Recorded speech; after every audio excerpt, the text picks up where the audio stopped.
അസ്സലാമു അലൈക്കും വറഹ്മത്തുള്ളാഹി വബറകാതുഹു. ഖുർആൻ പ്രഭാതം 48. അൽഹംദുലില്ലാഹി റബ്ബിൽ ആലമീൻ വസ്സലാത്തു വസ്സലാമു അലാ സയ്യിദിൽ മുർസലീൻ വഅലാ ആലിഹി വസഹ്ബിഹി അജ്മഈൻ. ബിസ്മില്ലാഹിർ റഹ്മാനിർ റഹീം. വൈലുൽ ലികുല്ലി ഹുമസത്തിൽ ലുമസഹ അല്ലദീ ജമഅ മാലൻ വഅദ്ദദഹ യഹ്സബു അന്ന മാലഹു അഖ്ലദഹ. സദഖല്ലാഹു മൗലാനൽ അദീം വസദഖ വബല്ലഗ റസൂലുഹുൻ നബിയ്യുൽ കരീം. പ്രിയപ്പെട്ട സുഹൃത്തുക്കളെ, ഇന്നലെ നാം പറഞ്ഞുവെച്ച വൈലുൽ ലികുല്ലി ഹുമസത്തിൽ ലുമസ എന്നതിന്റെ തുടർച്ചയാണ് ഇന്ന് തുടങ്ങുന്നത്. അതിന്റെ അർത്ഥം ഇന്നലെ നമ്മൾ വിശദീകരിച്ചു. ഇനി തുടർന്നുള്ള ആയത്ത് അല്ലദീ ജമഅ മാലൻ വഅദ്ദദ. തീർച്ചയായും ജനങ്ങളെ കൊച്ചാക്കാനും ചെറുതായി കാണാനും പ്രേരിപ്പിക്കുന്ന ഏറ്റവും വലിയ എന്താണെന്ന് ചോദിച്ചാൽ അത് എന്റെ കയ്യിൽ 4 കാശുണ്ടെന്നും പിന്നാലെ 4 ആളുണ്ടെന്നും തോന്നുന്ന ധിക്കാരമാണ് മനുഷ്യനെ ഇൻസൾട്ട് ചെയ്യുന്നതിലേക്ക് മനുഷ്യനെ പ്രേരിപ്പിക്കുന്നത്. അതുകൊണ്ട് ഖുർആൻ പറയുന്നു വൈലുൽ ലികുല്ലി ഹുമസത്തിൽ ലുമസ. ജനങ്ങളെ കൊച്ചാക്കുന്ന, പരിഹസിക്കുന്ന എല്ലാവർക്കുമാണ് വൈലെന്ന നരകം, അല്ലെങ്കിൽ നാശമായ നാശമെല്ലാം എന്ന് പറഞ്ഞ ഉടനെ തന്നെ അള്ളാഹു പറയുകയാണ് അല്ലദീ ജമഅ മാലൻ വഅദ്ദദ. ധാരാളം സമ്പത്ത് ഒരുമിച്ച് കൂട്ടുകയും അത് ഇടയ്ക്കിടെ എണ്ണി തിട്ടപ്പെടുത്തുകയും അതിൽ സായുജ്യമടയുകയും ചെയ്യുന്നവനാണ് സർവ്വവിധ നാശവും. അതായത് ഹറാമും ഹലാലും നോക്കാതെ ധാരാളം സമ്പാദിക്കുന്നു. സമ്പാദിക്കണമെന്ന നിയ്യത്ത് മാത്രമേ ഉള്ളൂ. അതിനാണ് അവൻ ജീവിക്കുന്നത്. അവനാണ് മറ്റുള്ളവരെ ചെറുതായി കാണുക. സമ്പത്താണ് എല്ലാ അന്തസ്സുകളുടെയും മാനദണ്ഡം എന്നവൻ മനസ്സിലാക്കി കളയുകയാണ്. അവന് ജീവിക്കാൻ വേണ്ടിയല്ല പണം, മറിച്ച് പണത്തിനു വേണ്ടി ജീവിക്കുകയാണ്. ജീവിക്കാൻ വേണ്ടി പണമാകാം. ജീവിക്കാൻ വേണ്ടി പണമുണ്ടാക്കുമ്പോൾ അത് എത്രയുണ്ടാക്കാം. ഇസ്ലാമിന് ഒരു നിയന്ത്രണവും അവിടെ ഇസ്ലാം വെക്കുന്നില്ല. എത്രയുമാവാം. ജീവിക്കാൻ വേണ്ടി പണമുണ്ടാക്കുമ്പോൾ കോടിപതിയാവാം.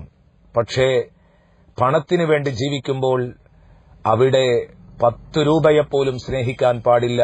പണത്തിനു വേണ്ടി ജീവിക്കുമ്പോൾ അഥവാ അതേ സമയത്ത് ജീവിക്കാൻ വേണ്ടി പണമുണ്ടാക്കുമ്പോൾ എത്ര കോടിക്കണക്കിന് രൂപയുണ്ടാക്കുന്നതിനും കുഴപ്പമില്ല. എന്ന് പറഞ്ഞാൽ പണത്തെ പടച്ചോനാക്കരുത് എന്നർത്ഥം. ഏതാവട്ടെ, ഈ ഒരവസ്ഥ മനുഷ്യനിൽ വരുമ്പോൾ അല്ലദീ ജമഅ മാലൻ, അവൻ ധാരാളം സമ്പത്ത് ഹറാമും ഹലാലും ഒന്നും നോക്കാതെ, എങ്ങനെയൊന്നും നോക്കാതെ, എവിടെന്ന് എന്ന് നോക്കാതെ വലിച്ചു കൂട്ടും. അങ്ങനെ സമ്പത്ത് ധാരാളം വലിച്ചു കൂട്ടുന്നു. അതുകൊണ്ടാണ് മാലൻ എന്ന് പറഞ്ഞത്. അൽമാല എന്ന് പറഞ്ഞാൽ സമ്പത്ത് ഒരുമിച്ച് കൂട്ടുക എന്നാണ്.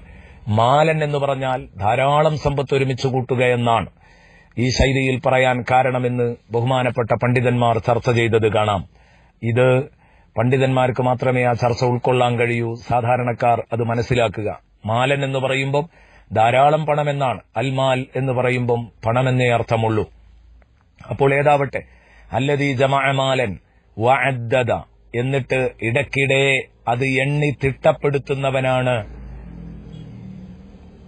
എന്ന് പറഞ്ഞാൽ അവന്റെ അടുത്ത് കുമിഞ്ഞുകൂടിയ സമ്പത്തിന്റെ കണക്ക് പരിശോധിച്ച് ആ തണ്ടിൽ ഞെളിയുന്നവനാണ് മറ്റുള്ളവരെ ഇകഴ്ത്താനും കൊച്ചാക്കാനും തയ്യാറാകുക. വഅദ്ദദഹു എന്ന് പറയാൻ കാരണം മനുഷ്യന്റെ ഷെൽഫിലുള്ള പണം രാവിലെ എണ്ണിയത് വൈകുന്നേരവും എണ്ണും, അത് പിറ്റേന്ന് രാവിലെ വീണ്ടും എണ്ണും. അതിലേക്കാരും ഒന്നും കൊണ്ടുവച്ചില്ലെന്നവനറിയാം, ഉള്ളതാരും കൊണ്ടുപോയിട്ടില്ലെന്നും അറിയാം. എന്നാലും എടുത്തെണ്ണും. ഇടയ്ക്കിടെ ബാങ്ക് ബാലൻസ് പരിശോധിച്ച് ഇത്ര ആസ്തിയുള്ളവനാണ് ഞാൻ കോടിപതിയാണ്, അല്ലെങ്കിൽ ലക്ഷങ്ങളുടെ ആസ്തി എനിക്കുണ്ട് എന്ന് സ്വയം മനസ്സിലാക്കി ഇടയ്ക്കിടെ അതിന്റെ കണക്കെടുപ്പ് നടത്തി ഞെളിയുന്നവനാണ് മനുഷ്യൻ. അത് മനുഷ്യന്റെ ഒരു ദൂഷ്യ സ്വഭാവമാണ്. പണമുണ്ടാകുമ്പോൾ അത്തരത്തിലുള്ളയാളായി മാറരുത്. അത്തരത്തിലുള്ള ആളുകൾ യഹ്സബു അന്ന മാലഹു അഖ്ലദ, അവൻ വിചാരിക്കും അന്ന മാലഹു അഖ്ലദ, തീർച്ചയായും അവന്റെ സമ്പത്ത് എന്നും അവനെ ഇവിടെ ശാശ്വതമായി ജീവിക്കാൻ വിടും എന്നവൻ ധരിച്ചു പോകും. അങ്ങനെ ആരെങ്കിലും ധരിക്കുന്നുണ്ടോ എന്ന ചോദ്യം സ്വാഭാവികമാണ്. എത്ര വലിയ ധനാഢ്യനാണെങ്കിലും എത്ര വലിയ പണക്കാരനാണെങ്കിലും എനിക്ക് സമ്പത്തുള്ളതുകൊണ്ട് ഞാൻ മരിക്കൂലാന്ന് ഏതെങ്കിലും ഒരു ധിക്കാരിക്ക് തോന്നിയിട്ടുണ്ടോ? ഇല്ലല്ലോ. എങ്കിൽ അതിന്റെ അർത്ഥം ബഹുമാനപ്പെട്ട പണ്ഡിതന്മാർ രേഖപ്പെടുത്താം. ബഹുമാനപ്പെട്ട അബൂ സഈദ് റളിയല്ലാഹു അൻഹു ഒക്കെ രേഖപ്പെടുത്തിയത് കാണാം. അയ്യഅമലു അമല മൻ യൂഖിനു അന്ന മാലഹു അഖ്ലദ. അവന്റെ സമ്പത്ത് അവനെ കാലാകാലം ശാശ്വതമായി ജീവിക്കാൻ അനുവദിക്കുമെന്ന് വിശ്വസിക്കുന്ന ഒരാളുടെ പ്രവർത്തനമായിരിക്കും അയാൾ ചെയ്യുക. എന്ന് പറഞ്ഞാൽ അയാൾ ചെയ്യുന്ന പണികളൊക്കെ കണ്ടാൽ, ദുന്യാവിന്റെ മുകളിൽ പുതച്ചുറങ്ങുന്നത് കണ്ടാൽ, ദുന്യാവിന് വേണ്ടി ജീവിക്കുന്നത് കാണുമ്പോൾ പുറത്തുനിന്ന് കാണുന്നവർക്ക് തോന്നും, കാണികൾക്ക് തോന്നും, ഇയാൾക്ക് 10 രൂപയുള്ളതുകൊണ്ട് 10 ഉറുപ്യ കയ്യിലുള്ളതുകൊണ്ട് ഇയാൾ മരിക്കൂല എന്ന ധാരണയുണ്ടോ എന്ന് തോന്നും. അപ്പൊ അയാൾക്ക് അങ്ങനെ തോന്നുമെന്ന് പറഞ്ഞാൽ പുറത്തുനിന്ന് കാണുന്നവർക്ക് അയാൾക്ക് അങ്ങനെ ഒരു തോന്നുമെന്നാണ് അതിന്റെ അർത്ഥം എന്ന് വിശദീകരിച്ചിട്ടുണ്ട്. എങ്കിൽ ബഹുമാനപ്പെട്ട സയ്യിദുന ഇക്രിമ റളിയല്ലാഹു അൻഹു വിശദീകരിച്ച ഒരു വിശദീകരണമുണ്ട്. അഖ്ലദഹു എന്ന് പറഞ്ഞാൽ കാലാകാലം ഇവിടെ ജീവിപ്പിക്കുമെന്നവന് തോന്നുമെന്നല്ല, മറിച്ച് 10 ഉറുപ്പിക ഉള്ളതുകൊണ്ട്, എനിക്ക് പണമുള്ളതുകൊണ്ട്, അന്നഹു യസീദു ഫിൽ ഉംർ, ആ പണം അല്പമൊക്കെ ആയുസ് നൽകും, ദീർഘായുസ് നൽകും എന്ന് വിശ്വസിച്ചേക്കാം. അത് ശരിയാണ്. അങ്ങനെ ധാരണ പലപ്പോഴും മനുഷ്യനുണ്ട്. ഞാൻ ഓർത്തുപോവുകയാണ്, ഞാനൊരു വലിയ മുതലാളിയെ വിസിറ്റ് ചെയ്തു. അയാൾക്ക് വാൾവിന്റെ അസുഖം വന്ന് അതൊക്കെ ക്ലിയറാക്കിയതിന്റെ ശേഷം അദ്ദേഹം വീട്ടിൽ വിശ്രമിക്കുമ്പോൾ, വാൾവ് മാറ്റിവെച്ചതിന്റെ ശേഷം വിശ്രമിക്കുമ്പോൾ ഞാൻ പോയി കണ്ടു.